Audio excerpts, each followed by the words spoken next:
আজকে তাদের এই কর্মকাণ্ডের কারণে পুরো বিশ্বের মাঝে ইসলাম কলঙ্কিত।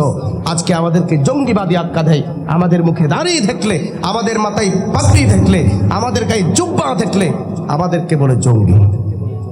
এর পেছনের দায় হচ্ছে একমাত্র এই ওয়াহাবি গোষ্ঠীরা।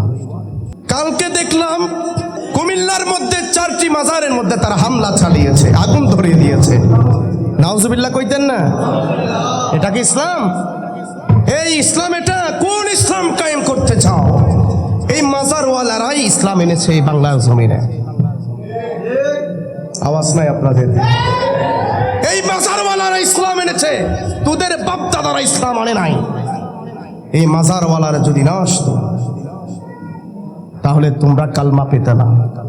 তোমরা বুদ্ধিস্ট, তোমরা হিন্দু, বৌদ্ধ এগুলাই থাকতা, মূর্তি পূজা করতা, আগুন পূজা করতা। কথা বলেন ঠিক কিনা? কথা আজকে যে অলির মাজারে তোমরা আগুন দিচ্ছ, মনে রাখতে হবে অতীতেও তোমরা অলির শানে বেয়াদবি করেছো। তোদের ধ্বংস পৃথিবী দেখেছে, এখনো তোমরা আবার অলিদের শানে বেয়াদবি করছো। মনে রাখতে হবে তোদের অধঃপতন অনিবার্য।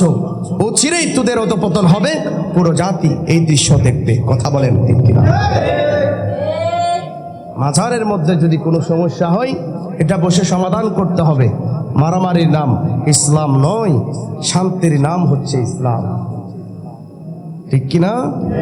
মারামারির নাম ইসলাম নয়, বিশৃঙ্খলা, উচ্ছৃঙ্খলা, মসজিদে আগুন দেওয়া, মাজারে আগুন দেওয়া, কোরআন শরীফের মধ্যে আগুন দেওয়া তারাই করেছে। করে নাই? আপনারা দেখেন নাই? ঠিক কিনা? ঠিক কিনা?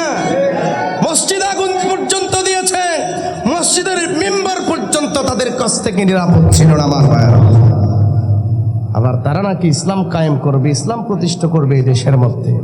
আজকে তাদের এই কর্মকাণ্ডের কারণে পুরো বিশ্বের মাঝে ইসলাম কলঙ্কিত। আজকে আমাদেরকে জঙ্গিবাদী আখ্যা দেয়। আমাদের মুখে দাঁড়িয়ে দেখলে, আমাদের মাথায় পাগড়ি দেখলে, আমাদের গায়ে জুব্বা দেখলে আমাদেরকে বলে জঙ্গি। এর পেছনের দায় হচ্ছে একমাত্র এই ওয়াহাবি গোষ্ঠীরা।